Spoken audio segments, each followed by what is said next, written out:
¿Se ve bien? Sí, profe. Sí, Bueno. profe. Entonces, la pregunta es, ¿qué es la química analítica? Materia que vamos a cursar durante el año 2022. Básicamente, es una ciencia que se dedica a la medición en base a principios y métodos perfectamente definidos y que tiene diversas aplicaciones en diversos campos científicos.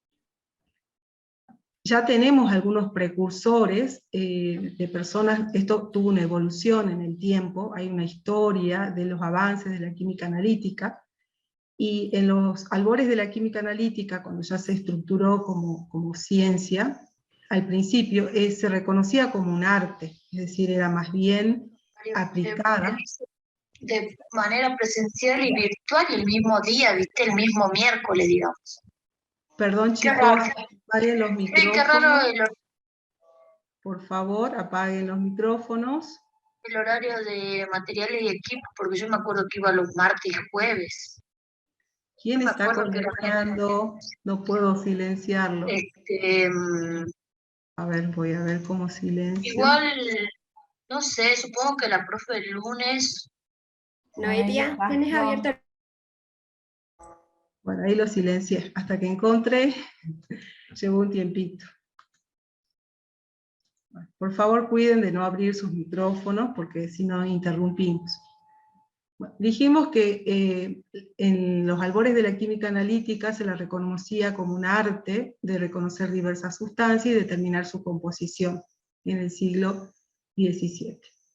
Después, es una ciencia que estudia el conjunto de principios, leyes y técnicas cuya finalidad es la determinación de la composición química de una muestra, que puede ser de origen natural o artificial. Esto ya en la evolución de la química analítica podemos llegar a esta definición. Entonces, el objetivo principal de la química analítica es determinar la composición de una muestra, que esa muestra puede ser de origen natural o artificial. Y en función de esto, la definición más completa que podemos dar actualmente sobre qué es la química analítica se refiere a esta definición, como una ciencia metrológica. Metrología se refiere a medición, que va a desarrollar métodos y aplicar esos métodos, desarrolla y aplica métodos, herramientas y estrategias para obtener información sobre la composición de la materia o sistemas de amplia naturaleza. O sea, el sistema que podemos analizar puede ser un sistema químico, un sistema bioquímico, un sistema biológico. Tanto se refiere en el espacio, o sea, determinada muestra, en un determinado tipo de muestra, en el tiempo también, porque puede haber una evolución de esa muestra, para resolver, con el objeto de resolver problemas científicos, técnicos, económicos y sociales.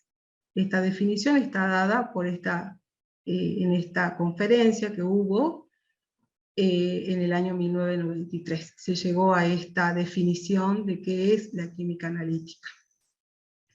Y para diferenciar qué es la química analítica de lo que es el análisis químico, porque nosotros lo que vamos a hacer es, en base al sustento teórico que vamos a aprender en el transcurso del primer cuatrimestre y del segundo cuatrimestre, vamos a fundamentar los métodos químicos. Necesitamos saber los fundamentos. El análisis químico se refiere a un conjunto de técnicas, o sea, los pasos que vamos a seguir para determinar la composición de esa muestra que nos interesa conocer.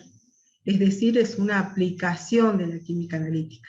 Llevar a la práctica el hecho de querer definir la composición de una muestra lo hacemos a través de un análisis químico. Pero ese camino que elegimos para determinar la composición está basado en una teoría, en una propuesta teórica que la fundamenta la química analítica. O sea, la química analítica da los fundamentos teóricos y desarrolla los métodos y desarrolla las técnicas, y el análisis químico ya es la aplicación de esas técnicas. Decíamos que es una ciencia que tiene relación con otras ciencias. Es decir, tiene una naturaleza interdisciplinaria, aporta a varias ciencias. Es una ciencia que utiliza esos análisis químicos como instrumentos en diversos tipos de laboratorios, que pueden ser clínicos, industriales, gubernamentales y académicos. O sea, la investigación que se hace en laboratorios académicos. Como ven ustedes acá en este círculo, la relación que tiene la química analítica con las diversas áreas del conocimiento es muy amplia. Tiene relación con la química orgánica, con la química inorgánica, con la físico-química, con la astronomía, con las ingenierías, que es el caso particular nuestro, ingeniería de química, mina, civil, eléctrica, mecánica, con la medicina, la ciencia de los materiales, las ciencias sociales también la utilizan, ya que en arqueología, en antropología, en medicina forense se utilizan técnicas analíticas para datar ciertos residuos, residuos fósiles, para dar la datación de los residuos fósiles. En agricultura también, en agronomía, en la ciencia animal, en la ciencia de los alimentos, en horticultura, en edafología, ciencias ambientales, ecología, la meteorología, la oceanografía, en geología, que es otra área que estamos teniendo en consideración, se aplica la química analítica, y ustedes tienen estas materias, geoquímica, tienen ya las materias dentro del plan de la carrera. Es decir, que nuestra materia está relacionada con diversas áreas que aplican la química analítica para resolver problemas particulares. Dan solución a problemas particulares específicos de cada área. ¿Qué problemas impulsan el desarrollo de la química analítica? ¿Cómo es que la química analítica fue creciendo y fue ampliando sus conocimientos? Esos problemas que impulsaron el desarrollo de la química analítica fue la necesidad de trabajar con pequeñas cantidades de materia. ¿Sí? Si bien la evolución de la química analítica data de mucho tiempo atrás, el hecho de necesitar cantidades más pequeñas de materia hizo que los avances en química analítica fueran cada vez más amplios y se generaron nuevos métodos de análisis y nuevas teorías de análisis. Materiales más complejos, ustedes saben que hay un desarrollo de materiales, que cada vez aparecen materiales nuevos, y esos desarrollos de materiales requieren el apoyo de la química analítica. También procesos que se producen en escalas temporales más cortas, especies existentes en concentraciones muy bajas, problemas sobre todo de contaminación, que pueden requerir análisis a muy bajas concentraciones. Todas estas situaciones han impulsado el desarrollo de la química analítica. ¿Cuáles son los problemas analíticos más frecuentes? Esos problemas que resuelve la química analítica dan lugar a estas definiciones. Nosotros podemos hacer análisis cualitativo. En el caso del análisis cualitativo se refiere a determinar la identidad de la especie constituyente de una muestra. Es decir, queremos saber cuáles son los componentes que están presentes en esa muestra. ¿Qué hay en esa muestra? Responde a esta pregunta. Este tipo de análisis lo vamos a desarrollar el día jueves para la carrera de convenio. El análisis cualitativo, definir qué especies están presentes en una muestra, cuáles especies están presentes en una muestra, lo vamos a hacer en esa clase. El resto de las carreras no tiene química analítica cualitativa, tenemos química analítica cuantitativa.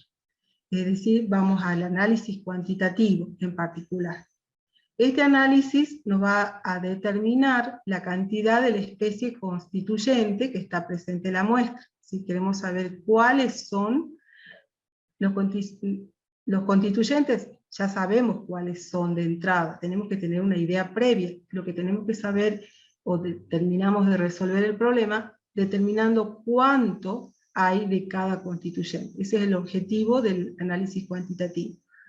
En función ya de presunciones de cuáles son los constituyentes de la muestra, o qué interés tenemos particularmente sobre una muestra, qué queremos determinar, vamos a definir el método adecuado y vamos a determinar la cantidad existente de ese constituyente. Vamos a dar respuesta a esta pregunta: ¿cuánto hay de ese constituyente? También puede ser necesario hacer un análisis de caracterización. Un análisis de caracterización se refiere a evaluar propiedades físicas y químicas de la muestra. Por ejemplo, cuáles son esas propiedades físicas y químicas de un material. Es decir, está acotado a este tipo de caracterización. Y un análisis fundamental se refiere a mejorar la capacidad de un método analítico, es decir, el funcionamiento de ese método y la mejora del mismo. Es decir, esto sería sobre todo en los laboratorios que tenemos siempre en instituciones grandes, en empresas grandes. Hay un laboratorio de desarrollo e investigación. En los laboratorios de desarrollo e investigación, el objetivo es ampliar la capacidad del método analítico, conociendo el funcionamiento, ya sabiendo cuál es el fundamento del método y cómo lo podemos mejorar. Bueno, ¿qué importancia tiene la química analítica en la industria? La importancia que tiene la química analítica puede tener distintos aspectos. Va a tener distintos aspectos en función de la mirada que uno esté haciendo de esa industria. Empezando desde la raíz del problema, podemos decir que nos sirve para resolver el control de calidad de productos y materias primas. Es decir, tenemos que realizar en una industria análisis de calidad de productos y de materias primas. Para ello se requieren laboratorios de control de calidad. Es decir, nosotros cuando hagamos el análisis de calidad de un producto y de las materias primas, lo hacemos a través de un laboratorio de control. Y ese laboratorio de control de calidad lo que hace es responder al cumplimiento de especificaciones técnicas que están fijadas para la producción de un determinado material. Un material se produce de acuerdo a especificaciones técnicas.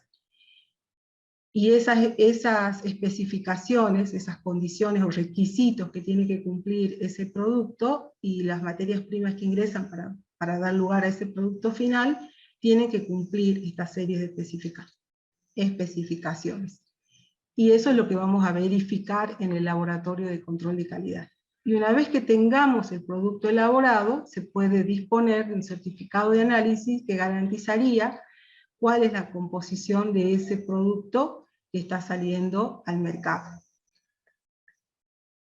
Actualmente, la importancia de la química analítica en la industria va más allá del control de calidad, ya que hay actividades de control y además hay desarrollo de métodos y de apoyo a la investigación. Es decir, no nos quedamos con verificar la calidad del producto, tanto de las materias primas como de los productos que se producen en la industria, sino que es necesario avanzar, mantenerlos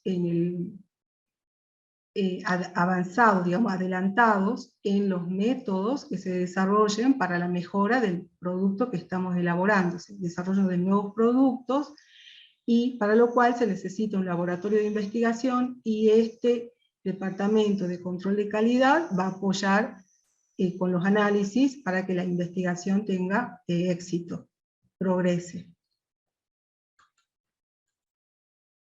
En cuanto a la industria, también estamos hablando de la industria en general, también nos sirve para el desarrollo de productos. Habíamos hablado de control de calidad de materias primas y productos, y también para el desarrollo de productos, que lo dijimos antes también, porque es un área importante en todas las industrias de punta, necesitan hacer desarrollo de productos.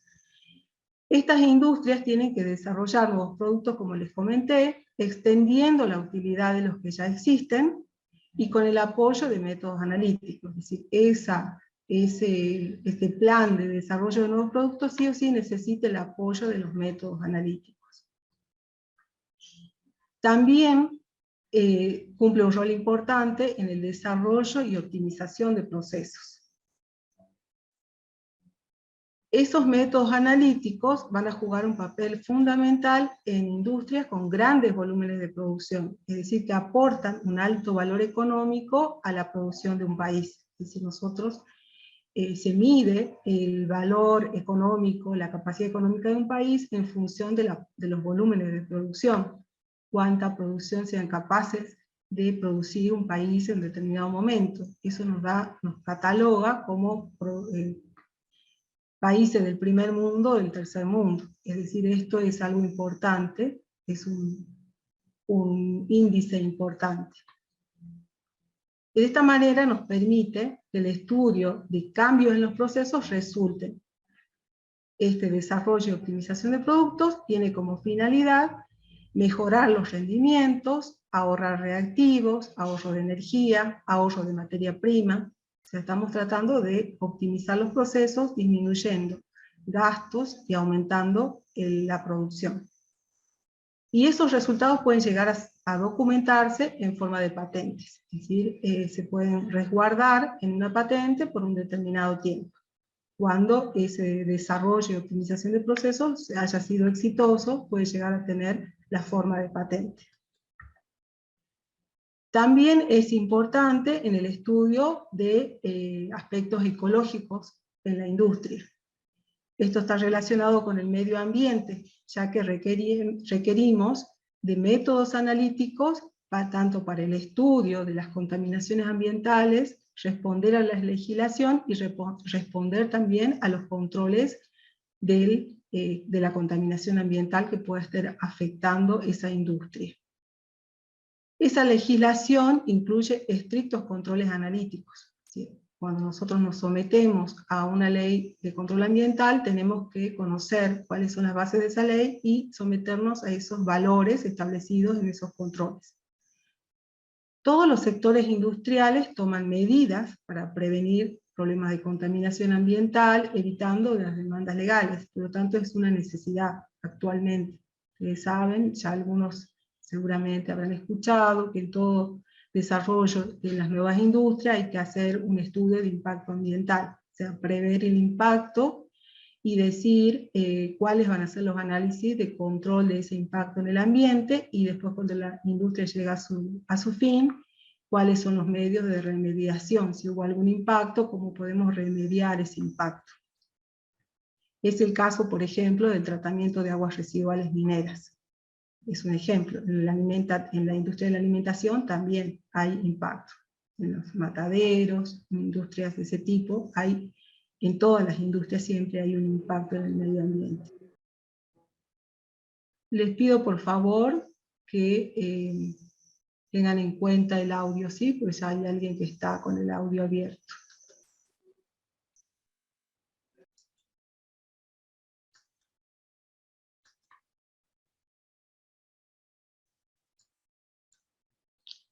También existen problemas con implicaciones de tipo legal. El mismo hecho de no cumplir con las especificaciones puede hacer que esa industria sufra demandas a causa de productos o servicios defectuosos o contaminados, o que tengan alguna falla de funcionamiento. Se origina un problema legal.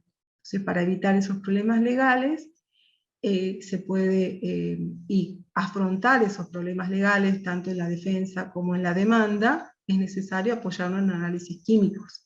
O sea, si el problema legal surge, para contrarrestar el problema tenemos que verificar la contaminación o la demanda con análisis químico. O sea, si uno es demandante, hará un análisis químico para verificar la demanda, y en el caso de la defensa también hará sus análisis químicos para verificar esos valores.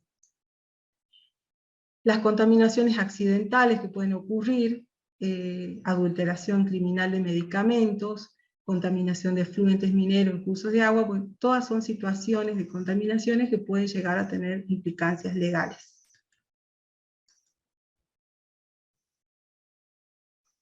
Otro aspecto que tenemos que ver de la química analítica es el control de calidad, o sea, cómo los laboratorios de análisis químico se desenvuelven para el control de calidad.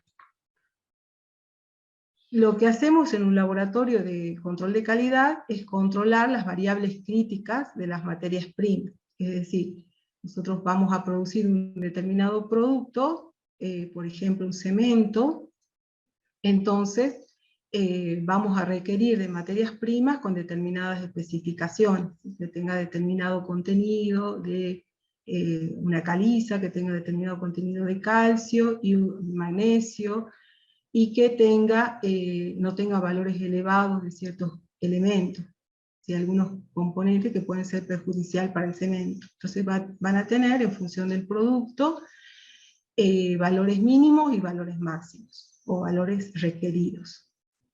Entonces, en el control de calidad podemos decir que es un conjunto de técnicas y actividades operativas que se utilizan para verificar que se cumplen los requisitos de calidad que se han establecido.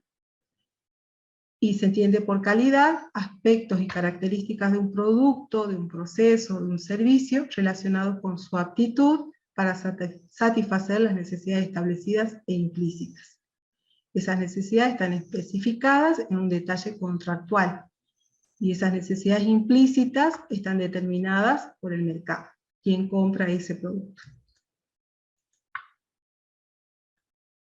Ese control de calidad se puede resumir en este esquema.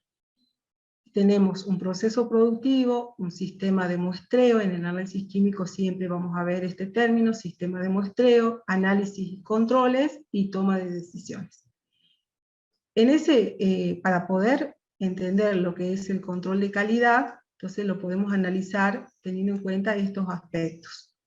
Durante el proceso productivo, las materias primas ingresan al sistema, se transforman mediante un proceso y a través del mismo se obtiene un producto.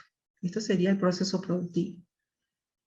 En ese proceso productivo se aplica un sistema de muestreo para el control de calidad. Es decir, necesitamos muestrear las materias primas que sean muestras representativas. Que sean muestras representativas significa que tenga validez esa muestra como el todo, o sea, de la población, que sea una parte que represente a la población.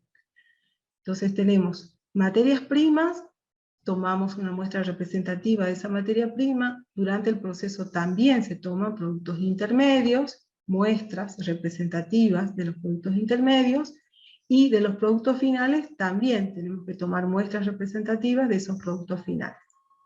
Esas muestras se someten al análisis y a los controles a través de normas o estándares. Es decir, nosotros cuando llevamos esa muestra al laboratorio de control, lo que va a hacer el laboratorio de control es seguir un procedimiento de análisis que está definido por una norma o un estándar. Ese control de métodos analíticos que desarrolla el laboratorio, el control de calidad lo aplica sobre estas muestras en base a normas o estándares, y un control de métodos analíticos. El control del método analítico es continuo, es de ida y vuelta, como señala acá la flechita, porque necesito que el laboratorio de control esté en condiciones de que tenga valores óptimos y valores confiables para el proceso, o sea, para la persona que demanda este análisis. Necesito que esos resultados sean confiables y que estén siguiendo una metodología analítica controlada. Necesito hacer un control de los métodos analíticos. Esto se hace a veces a través de un análisis interlaboratorio, se llama eso, cuando quiero controlar un método analítico y lo que hago es enviar muestras a distintos laboratorios y verifico cómo dieron los resultados de una misma muestra en distintos laboratorios. Es decir, necesita hacer una revisión periódica del funcionamiento de ese laboratorio. Y luego, una vez que tengo los resultados, puedo tomar una decisión. O sea, acá está la otra etapa. Una vez que están realizados los análisis, los controles, puedo tomar una decisión en base al resultado que obtengo. La decisión puede ser: acepto o no la materia prima, si hay que modificar algún parámetro del proceso, o si se libera la producción. Esas serían las decisiones. Se libera la producción porque ha respondido a las especificaciones. En el control del proceso también, si está cumpliendo las especificaciones, y no hay que cambiar nada del proceso, sino que hacer algún ajuste. Y al ingreso es cuando ingresa la materia prima, la puedo aceptar o rechazar, en función de las especificaciones establecidas. Entonces el laboratorio de control de calidad es esto es a lo que está sometido, y esto sería la etapa en la cual el proceso productivo se requiere, qué etapas seguimos y cuáles son las etapas y qué muestras están en juego en ese momento. En el laboratorio, ¿cuáles son las funciones del laboratorio de análisis químico en función de este esquema? Entonces, analizar las materias primas, estamos analizando materias primas en conformidad con especificaciones, analizar productos intermedios que se ajuste a la calidad establecida, como les decía, si hay que ajustar, setear alguna variable para que entre en los rangos, y analizar los productos terminados, análisis de muestras representativas de los lotes de producción y verificación de estándares o normas fijadas por el comprador. Estoy verificando la calidad del producto terminado y se responde a los estándares o normas que me ha fijado el que va a comprar ese producto. En cuanto a los métodos químicos, bueno, nosotros dijimos, hasta ahora, ¿qué es la química analítica? ¿Qué importancia tiene? ¿Por qué fue mejorando? ¿Cuál fue lo que impulsó a la química analítica? ¿Qué situaciones impulsaron a su avance? Y ahora ya entramos a lo que nos interesa más, que es lo otro es histórico, digamos, es conceptual y es importante saberlo. Los métodos químicos, ¿qué involucran? Los métodos químicos se van a basar en una reacción química estequiométrica en la que interviene un constituyente, al que nosotros llamamos analito, que es lo que nos interesa determinar, y que lo ponemos a reaccionar con un reactivo. Ese analito reacciona con un reactivo y se genera un producto. En ese caso, entonces, se está produciendo una reacción química. Y lo que nos interesa medir, si bien ocurre una reacción química, pero ¿qué variables podemos medir? O sea, nosotros vemos, la reacción ocurre, pero ¿qué puedo medir de esa reacción? Se puede medir la masa del producto generado en esa reacción.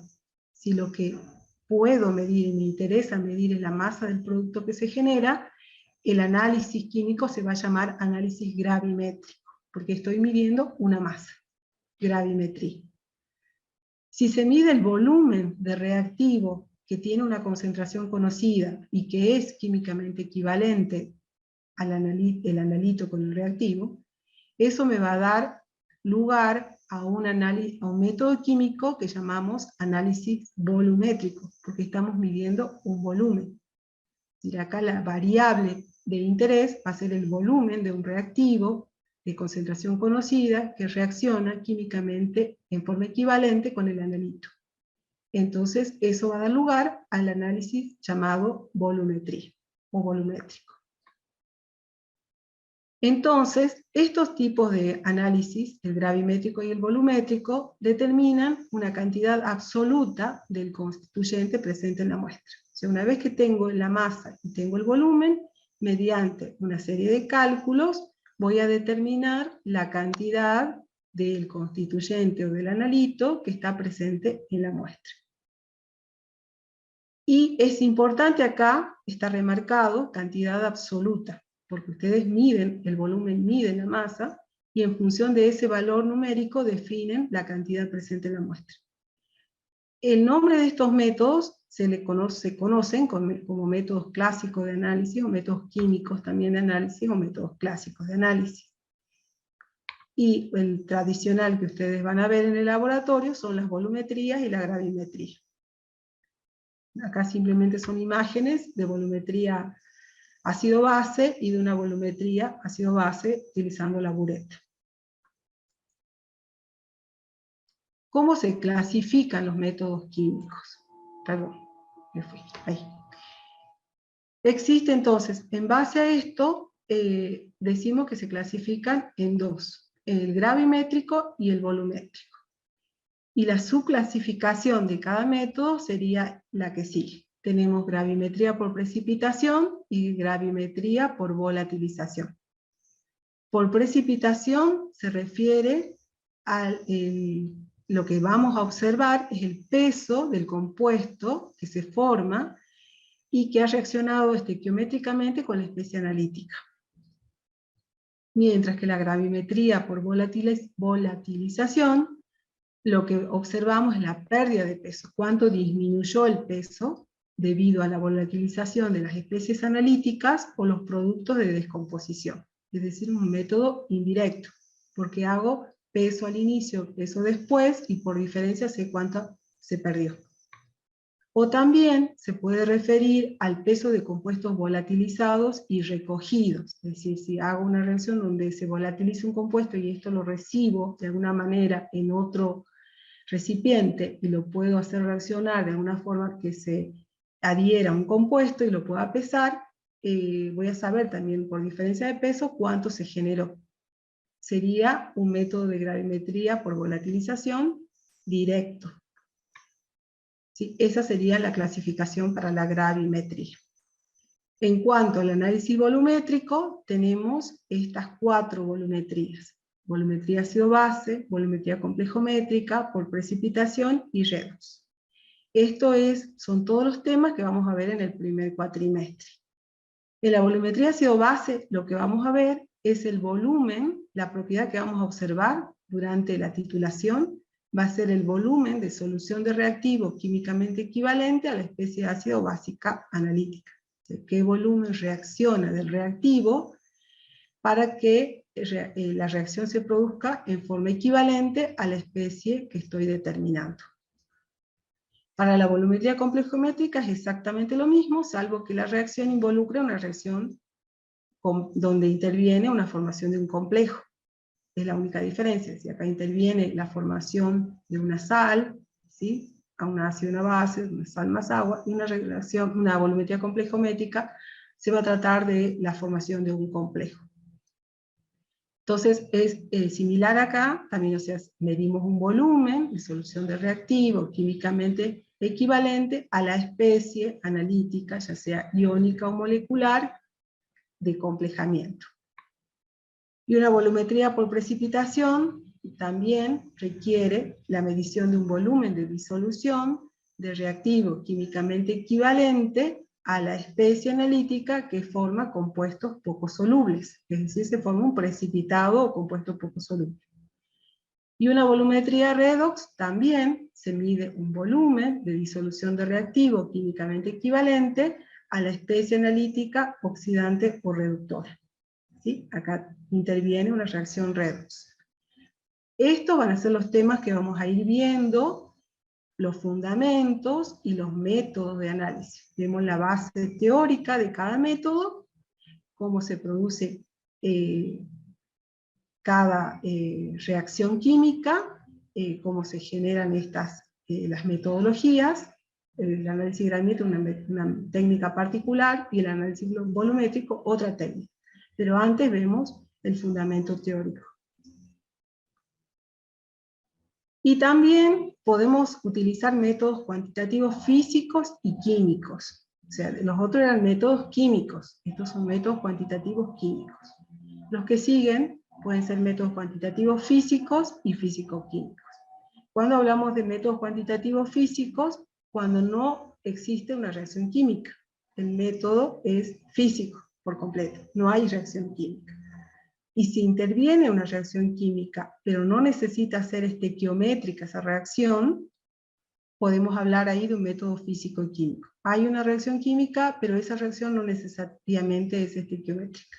Entonces eso da lugar a los métodos físico-químicos. Estos métodos, los métodos físico-químicos, responden a una cantidad relativa del constituyente a determinar, del analito a determinar y que está presente en la muestra. Ya no es absoluto como en el otro caso, que a partir del volumen o de la masa determinamos la cantidad exacta del material sin otra comparación. Acá necesito comparar, por lo tanto es relativo. La mayoría requiere, estos métodos físico-químicos, requieren de la medición de una propiedad óptica o eléctrica. Es decir, necesitamos determinar, conocer ciertos fenómenos como la absorción de la luz, la conducción, eléctrica para definir cuál es la propiedad que se está midiendo. ¿Sí? Entonces, vamos a requerir de la medición, que pueden ser propiedades ópticas o propiedades eléctricas, y que se miden con instrumentos que son más sofisticados que la bureta y el crisol y la mufla que utilizamos en la gravimetría. El instrumento que utilizamos en los métodos físico-químicos son más sofisticados. Y por lo tanto, tiene un nombre diferente, no son métodos químicos, son métodos físico-químicos llamados métodos instrumentales.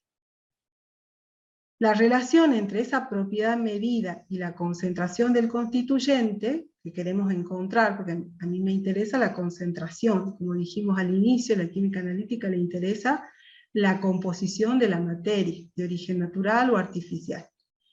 Entonces, ese es nuestro interés fundamental, definir cuánto del analito de interés está presente en la muestra. Acá lo que estamos midiendo es una propiedad de ese analito que la puedo medir mediante los métodos instrumentales.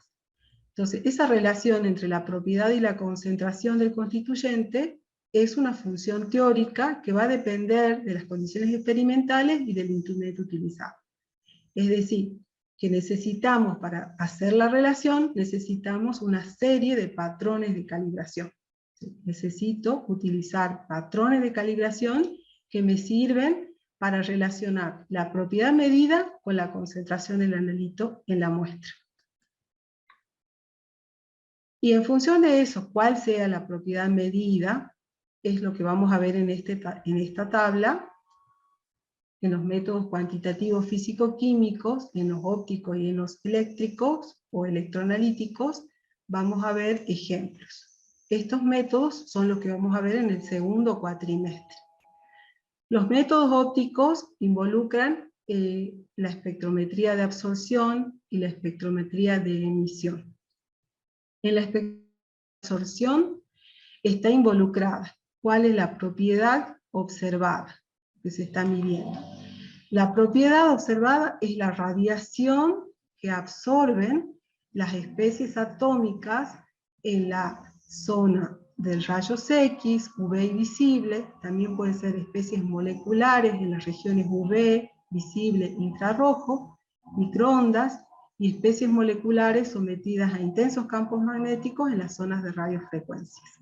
Es decir, esta es la propiedad que llegamos a observar y que da origen a distintos, que implica el uso de distintos instrumentos. Esta clasificación, a esta técnica responde la espectroscopía de absorción, o espectrometría de absorción. La espectrometría de emisión, en ese caso la propiedad observada es la radiación emitida por especies atómicas en la zona de rayos X y especies con atomización en llama, en las zonas UV visible, y emisión de especies moleculares en las zonas de UV visible también, es el caso de la luminiscencia. Es decir, acá está involucrada la radiación electromagnética, tanto en absorción como en emisión. Y eso va a dar origen a distintos métodos que lo vamos a ir estudiando en el transcurso del segundo cuatrimestre. Acá hay simplemente... ¿Profesora? ¿Sí? ¿Profesora? Sí, disculpe, ¿vio esa propiedad del carbonato de calcio que es la birrefringencia? Sí, eso es físico. Ah, eso es físico, no entraría dentro de... Claro, de los métodos ópticos. Sí, esos son métodos físicos. Y los electroanalíticos, los métodos electroanalíticos, donde interviene la corriente eléctrica, tenemos estos tipos de métodos, de subclasificación de métodos. Acá tenemos la potenciometría y las valoraciones potenciométricas, donde la propiedad observada es el potencial de un electrodo en equilibrio con especies en solución. Nosotros tenemos que partir de una solución, someterla a la medición con un electrodo determinado, con un par de electrodos, indicador y de referencia, y en función del potencial generado podemos determinar la concentración del analito presente en la muestra, mediante dos métodos, potenciometría directa y valoraciones potenciométricas. También hay otro método, que esto es simplemente lo estoy mencionando, ustedes lo van a ver en profundidad en el segundo cuatrimestre, como ya les adelanté, En el caso de la conductimetría y las valoraciones conductimétricas, lo que se mide, la propiedad que se observa, es la conductividad eléctrica de una solución de esas especies que son responsables de la conductividad eléctrica. También hay otros métodos como la coulombimetría, las valoraciones coulombimétricas, donde medimos la cantidad de electricidad necesaria para la electrólisis cuantitativa de las especies. Esta técnica la vemos en forma teórica, no tenemos equipo para medirla. También esta técnica no la podemos aplicar porque no tenemos el equipamiento. Se refiere, la voltametría y las valoraciones amperométricas mide la intensidad de la corriente eléctrica asociada con una reacción en un electrodo polarizado. Estas técnicas se ven en forma teórica, a diferencia de estas que las vemos en forma teórica y práctica, con aplicación práctica. Y otros métodos varios, o sea, otros métodos pueden estar en este grupo, los métodos térmicos, los métodos radioquímicos, la espectrometría de masas y los métodos cromatográficos, que sí incluye el programa de ingeniería química, convenio y alimentos, no así geología, no tiene métodos cromatográficos en el programa. ¿Sí? Esta técnica la vemos solo, como le dije, las otras carreras, a excepción de geología. Bueno, en este caso, el método térmico, la propiedad física que se observa está sometida a un programa de temperatura controlada. Los métodos radioquímicos se refieren a la radiactividad de las especies. En espectrometría de masas hay una relación carga-masa de productos gaseosos de descomposición de las especies. Esto requiere un equipamiento especial que nosotros no lo tenemos. Y en cromatografía, la propiedad que se observa es la altura o área del pico cromatográfico o banda del pico cromatográfico de especies que se separan como consecuencia de la desigual movilidad que resulta de una distribución diferente entre las fases en equilibrio. Si nosotros acá vemos un cromatograma, que es una especie de... son una serie de picos en función del tiempo, como que representan los distintos componentes de la muestra. La finalidad es una separación de los componentes de la muestra que nos está dando la composición de esa muestra. En general podemos decir entonces que los métodos de análisis se dividen en métodos químicos, en físico y físico-químicos. ¿Qué diferencias hay entre ellos? Los métodos químicos analizan distintos componentes, sobre todo, estos como son los más antiguos, la gravimetría y la volumetría, requiere que las concentraciones de las muestras, del analito presente en la muestra, sean superiores al 1%. ¿Sí? Cuando necesitamos aplicar métodos químicos, este requisito es importante. ¿Sí? No puedo aplicar un método químico si la concentración del analito es inferior al 1%. Como características, estos métodos químicos son exactos, son absolutos, no requieren de patrones de comparación, son lentos, tienen esta desventaja, requieren un instrumental sencillo, una bureta, una pipeta, un matraz, una balanza analítica, y requiere de un analista que conozca la técnica, un analista que tenga cierto entrenamiento. Nosotros no aplicamos los métodos físicos, no vamos a hacer énfasis en esto. En este caso decíamos que a diferencia de los dos no había reacción química, y en los métodos físico-químicos, como característica, analiza concentraciones muy bajas, menores al 1%, a diferencia de los métodos químicos, son métodos relativos, no son absolutos, a diferencia de los métodos químicos que eran lentos, estos son más rápidos, requieren un instrumental sofisticado de mayor costo, y el analista requiere mayor preparación también en el uso del instrumento. ¿Sí? Esa sería, a modo comparativo, las diferencias entre los métodos. Bueno, otro aspecto, disculpen que yo no me estoy fijando la hora, si faltan 20 minutos. Vamos a diferenciar análisis, determinación y medida. Nosotros, en química analítica, entonces tenemos la necesidad de determinar la composición de una muestra. Por ejemplo, si la muestra que queremos analizar es una piedra caliza, decimos que la piedra caliza es una roca que está compuesta por carbonatos de calcio y magnesio, y en cantidades menores están presentes carbonatos de hierro, de manganeso, también sulfato de calcio, silicato, sílice, pirita, materia carbonosa y agua o humedad. Entonces, esto sería lo que ya se conoce de la piedra caliza. El objetivo, en este caso, en el análisis químico de una piedra caliza, va a ser determinar el constituyente de interés que está presente en la muestra, generalmente una caliza determinado. Porcentaje de calcio expresado como óxido de calcio, porcentaje de magnesio expresado como óxido de magnesio, porcentaje de sílice expresado como óxido de silicio. Ese sería el analito que necesito determinar. Ese analito, o sea, el componente de interés que quiero analizar, está presente en una matriz. ¿Qué es la matriz? Son todos los constituyentes de la muestra que no sean los analitos. O sea, todo lo que acompaña a la muestra, pero que no implica el analito exactamente. ¿Sí? En una matriz, entonces, estaría estos componentes, los óxidos, los carbonatos, los silicatos, que contienen a estos elementos. Entonces, si nuestro interés es determinar el porciento de óxido de calcio, entonces ya estoy definiendo lo que me interesa. Entonces, voy a hacer análisis de calcio. Sé que están presentes otros analitos, no está el calcio solo en la piedra caliza, junto con el calcio están presentes los demás analitos, es decir, los demás es la matriz. Entonces, necesito hacer una medición de calcio. Quiero analizar calcio, medir la composición del calcio y expresarla como porciento de óxido de calcio.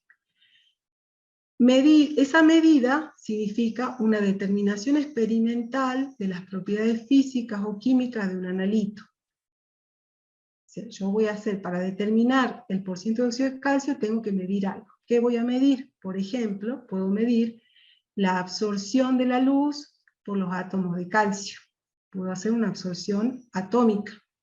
Entonces, necesito aplicar esta técnica porque estoy aplicando a los fines de determinar calcio, quiero aplicar esta técnica. Es una decisión, puedo aplicar otras. Bueno, en función de la rapidez del método, este es un método rápido, es un método instrumental, que puede resolver el problema rápidamente y dar respuesta a otros analitos también, en forma rápida. Esa medida entonces es la medición de la absorción de la luz por los átomos de calcio. En la determinación estamos diferenciando análisis, determinación y medida. En la determinación del análisis de la muestra para la identificación cualitativa y cuantitativa de un analito, a eso nos referimos con determinación. Es un análisis de una muestra para identificar cuál y cuantitativamente la presencia de ese analito. Entonces, en la determinación de calcio en la muestra de piedra caliza, para nosotros la determinación va a ser expresar el resultado del porciento de óxido de calcio en forma de porcentaje peso-peso. Recuerden, vayan recordando cuáles son las formas de expresar las concentraciones, que ustedes ya saben, de química general: porciento, peso-peso, molaridad, normalidad, partes por millón. Todas esas expresiones las tienen que ir repasando y son lo que van a aplicar en el seminario 1 el miércoles y jueves. Y el análisis. Acá vamos un poco al revés, a medida, determinación, análisis. El análisis, para poder llegar a este resultado, es el proceso que proporciona información físico-química acerca de los constituyentes de la muestra o de la propia muestra, de una muestra o de la propia muestra, es lo mismo. El análisis técnico, en este caso particular, se refiere al análisis técnico de la piedra caliza, que va a permitir juzgar la posibilidad de su uso para un dado fin. Es decir, ¿para qué uso puede tener esta piedra caliza? Es decir, responde a un determinado porcentajes, va a tener un uso determinado. Puede ir a la industria del cemento, puede ir a la industria siderúrgica, a la industria del vidrio, en función del tipo de composición que haya arrojado ese análisis. Ahí entonces, el análisis completo y detallado de todos los componentes de la piedra caliza solo se requieren para propósitos científicos. Es decir, generalmente un análisis técnico va a responder a necesidades determinadas. O sea, sí, y como les decía, depende del uso que se va a dar a esta materia prima, qué uso vaya en qué aplicación se destine, entonces tiene que responder a determinados parámetros de composición. Tiene que tener ciertas calidad, responder a ciertas especificaciones. Si no responde, no puede enviarse a ese fin, con ese fin, no puede utilizarse con esa finalidad. Pero en fin, veamos cuáles son datos, por ejemplo, para la piedra caliza. Las determinaciones que comúnmente se hacen en la piedra caliza son porcentajes de pérdidas por calcinación, o sea, hacemos una calcinación y vemos cuánto se pierde en material, el porcentaje de sílice, que es el dióxido de silicio, que también es material insoluble en ácido clorhídrico, entonces hago una técnica particular para ver cuánto de residuo de dióxido de silicio queda luego de ese proceso. Óxidos combinados, como férrico y aluminio, titanio, manganeso y óxido de fósforo, también la combinación de estos componentes se obtiene fácilmente por precipitación en condiciones determinadas. Óxido de calcio, el porcentaje del óxido de calcio, que es el componente principal de la piedra caliza, el óxido de magnesio también, es otro componente básico, y el dióxido de carbono sería un componente de la materia orgánica que puede estar presente en ese material. O de los carbonatos también por descomposición.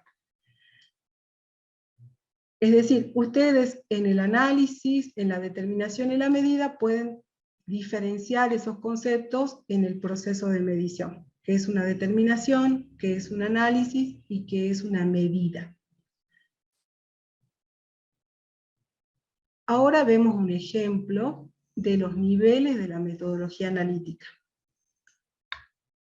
Nosotros tenemos una técnica analítica, vamos a ver en función, la técnica se aplica en función del analito en qué matriz se encuentre. Por ejemplo, el plomo en agua va a requerir, puede aplicarse esta técnica, plomo en suelo, plomo en sangre. Esta va a requerir distintas variantes de la técnica. Entonces no es todo lo mismo, la preparación de la muestra va a ser diferente en función del analito donde se encuentre. Entonces, vamos a ver la diferencia entre técnica y método. En la técnica decimos que es el medio para analizar una muestra, o sea, los pasos que vamos a seguir para analizar una muestra en base a un principio físico-químico. Por ejemplo, en la determinación del plomo por este método, la espectrometría de absorción atómica con atomización electrotérmica, y se abrevia AAE, utiliza el principio químico de atomización y el físico de absorción de la luz. O sea, hay un principio químico que se atomiza la muestra y luego el físico que esa muestra absorbe la luz. Y esa cualidad, ese aspecto me sirve para cuantificar. El método se trata de una adaptación variada, porque hay distintos métodos en función del analito, como les decía, en función de la matriz donde se encuentra ese analito. Es una adaptación variada de una técnica para llevar a cabo la determinación de un dado analito en una matriz determinada. Por ejemplo, este método de espectroscopía o espectrometría de absorción atómica con atomización electrotérmica se puede aplicar para determinar plomo en agua y va a ser distinto al usado para la determinación de plomo en suelo o en sangre. Una muestra biológica, una muestra biológica también, y esta una muestra en agua puede ser inorgánico, plomo inorgánico, ¿sí? La matriz es distinta. ¿Sí? Hay distintas matrices, entonces es necesario el método, determinar el método adecuado para tratar a esa muestra previo al análisis, o sea, un tratamiento previo. Esa elección del método adecuado para un problema específico depende de la forma que se va a utilizar la información y de los criterios para el diseño del procedimiento que vamos a seguir. Para la determinación de plomo en agua, algunos problemas pueden resolverse con esta técnica, pero otros podrían resolverse más fácilmente utilizando otra técnica, como la potenciometría o el electrodo selectivo para plomo. Eso es una técnica, esta era una técnica, un método óptico, este es un método electroanalítico. Son dos métodos diferentes. Entonces podemos aplicar otros métodos en función de cuál sea la matriz donde se encuentra el analito. Luego tenemos el procedimiento. Los niveles de metodología sigue el nivel de procedimiento. Entonces, una vez que ya tenemos definida la matriz y sabemos cómo preparar la muestra, ahora vemos el procedimiento, que va a ser el conjunto de instrucciones escritas en el que se va a detallar la forma de aplicar un método a una muestra determinada, concreta. Entonces, un método no conduce necesariamente a un procedimiento único. Ya dijimos que los métodos dependen del analito, cómo se encuentre, el procedimiento puede ser distinto. Además, distintos analistas o instituciones adaptarán dicho método a sus necesidades también, ¿sí? A sus necesidades particulares. En este caso, los procedimientos, estos serían los pasos que vamos a seguir, las instrucciones que vamos a seguir en el desarrollo de la técnica. Hay distintas instituciones que nos dan esos procedimientos, como la American Society for Testing Materials o la American Public Health Association, que son estas instituciones internacionales que nos dan estos procedimientos, que ya nos dan las normas. Y los protocolos son aún más específicos. Estos son procedimientos que se sugieren para determinados análisis, y un protocolo es aún más específico que un procedimiento. Es un conjunto de instrucciones escritas en las que se detalla el procedimiento que se debe seguir si se quiere que la institución que especifica el protocolo acepte estos resultados.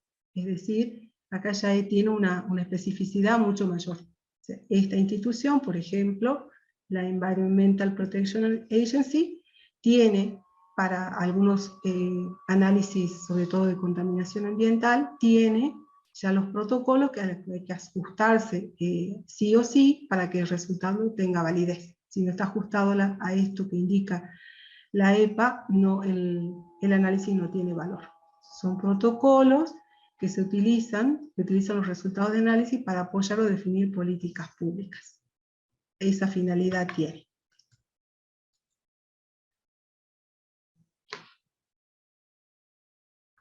En cuanto a el enfoque de la química analítica en la solución de los problemas. El enfoque, cómo resuelve la química analítica los problemas, lo podemos ver a través de este círculo.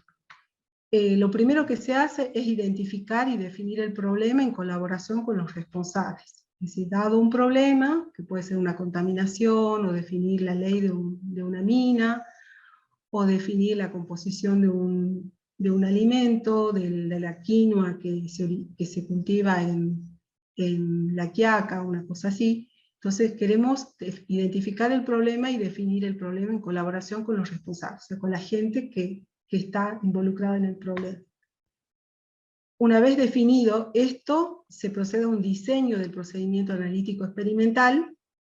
Luego se ejecuta ese diseño de un experimento y se recogen datos de ese experimento. Una vez que tenemos datos del experimento, se analizan esos datos experimentales y se contrarrestan con el diseño experimental original. O sea, hay que hacer un feedback en este punto, y si esos análisis de datos experimentales, de los resultados experimentales, son satisfactorios, si no son satisfactorios se vuelve al diseño del procedimiento, si son satisfactorios, dan lugar a una propuesta de solución para el problema con evaluación externa. ¿Sí? Podemos dar solución al problema en función de esos resultados. Estos serían los pasos que plantea la química analítica. Definir el problema, diseñar un procedimiento experimental, ejecutarlo, a partir del mismo se determinan datos, esos datos se analizan, si son lógicos, si son coherentes, y si no son lógicos ni coherentes, se revisa el procedimiento, se vuelve para atrás y se vuelve a hacer el análisis, y en caso que sean satisfactorios, se da respuesta al problema. Eso sería básicamente el enfoque. Y el análisis químico, perdón, me fui ahí.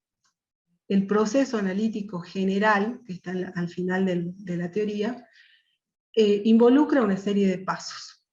La definición del problema, acabamos de ver que la definición del problema era un paso inicial. Recoger y preparar la muestra para el análisis era otro paso del que vimos anteriormente. Realizar los ensayos, y por último, informar los resultados. O sea, a grandes rasgos estamos siguiendo la metodología analítica general. Pero acá está un poco más desglosado las etapas y los pasos que vamos a seguir en un análisis químico. Y qué destreza está involucrada. Entonces, la definición del problema, necesitamos información para definir el problema. Y en función de esa información que extraigamos, elegimos el método de análisis, y si se requieren experimentos preliminares para tener una idea de cuál podría ser la solución, qué método aplicar. Entonces, en esta etapa lo que se aplica es la lógica y el conocimiento de los métodos de análisis. O sea, la persona que soluciona este problema tiene que conocer los métodos de análisis. O sea, tiene que tener este conocimiento, esta competencia. Una vez que tenemos elegido el método, lo que hacemos es obtener la muestra adecuada o representativa. Llamamos muestra una porción de material que se selecciona a partir de una gran cantidad de material o población, decimos eso. Lo importante de acá es que la muestra represente esa población, que sea una parte que represente al todo. Por lo tanto, necesitamos, para que sea representativa la muestra, necesito aplicar métodos de muestreo, selección, extracción, preservación, transporte, preparación de porciones extraídas de una población, y la estadística. Estos métodos de muestreo los tengo que aplicar para que la muestra resultante sea representativa. Después, una vez que tengo la muestra, lo que voy a hacer es determinar la cantidad de muestra, porción de muestra de ensayos por peso, masa, volumen o área. O sea, una vez que tengo la muestra representativa, la que se va a analizar, necesito definir cuál es la cantidad necesaria. Y una vez que tengo esa cantidad, lo que tengo que hacer es preparar la muestra de manera correcta para efectuar el análisis. Generalmente partimos de una muestra sólida, y lo que vamos a hacer es llevarla a un estado líquido. Generalmente necesitamos trabajar en estado líquido. Entonces vamos a hacer una homogenización, una disolución, una evaporación, una destrucción de la materia orgánica, todos los pasos de preparación de la muestra. Y una vez que tengamos la muestra lista para el análisis, recién vamos a seguir a la siguiente etapa. Todos estos pasos involucraban recolección y preparación de la muestra para análisis, y significaba tener ya los conocimientos necesarios de la química descriptiva, de la manera en que los elementos y los compuestos reaccionan, las condiciones específicas, las propiedades de los productos, conocimientos de equilibrios químicos competitivos, por las interferencias sobre todo. Entonces necesito tener estas destrezas, necesito, el paso fundamental sería recolección, que involucra estas etapas, y las siguientes etapas serían realizar el ensayo. Una vez que ya tengo la muestra preparada, voy a realizar el ensayo, llevamos a cabo los análisis de determinación de las cantidades relativas de los analitos.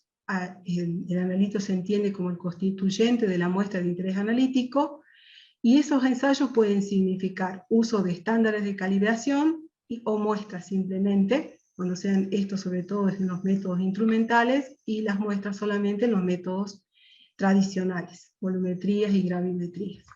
¿Y qué destreza estoy aplicando en este caso, en esta etapa y en la siguiente? Son conocer los métodos de análisis. Tengo que tener conocimiento de los métodos para poder aplicarlos. El siguiente paso es la reducción de datos. Reducción de datos significa los cálculos para reducir el valor experimental de esa propiedad medida del analito a la concentración, es decir, transformar el dato que me está dando el instrumento en el dato que me interesa, que es la composición o la concentración del analito. ¿Sí? Para eso tengo que hacer cálculos. Y luego aplicar análisis estadístico. Una vez que ya tengo los resultados, un determinado número de muestras, tengo que aplicar un análisis estadístico de los resultados, que ayudan a decidir hasta qué grado conocemos la respuesta numérica a la pregunta analítica. La finalidad es determinar la exactitud y la precisión, y comparar los resultados. Entonces aplicamos el método estadístico, y por lo tanto necesito conocer la estadística necesaria para analizar esos resultados. Luego, una vez que ya están analizados esos resultados, tengo que interpretar los resultados para resolver el problema. O es decir, dar una respuesta al problema original. Y para dar respuesta necesito criterio. O sea, tengo que analizar el problema en su conjunto y ver si esos resultados son coherentes con ese problema, si me están respondiendo al problema. Una vez que es lógico ese resultado, tiene lógica, voy a hacer un informe. El siguiente paso es informar los resultados a través de un informe de resultados, que obviamente tiene que ser claro y expresado de la manera correcta. Los porcentajes, peso, para las muestras de origen geológico, para las muestras de alimento van a ser en gramos por 100 gramos de muestra, para los micronutrientes van a ser en miligramos cada 100 gramos de muestra. ¿Sí? Depende de la muestra y de a quién se está informando, la expresión de esos resultados va a ser diferente, no todos son peso. Bueno, terminamos.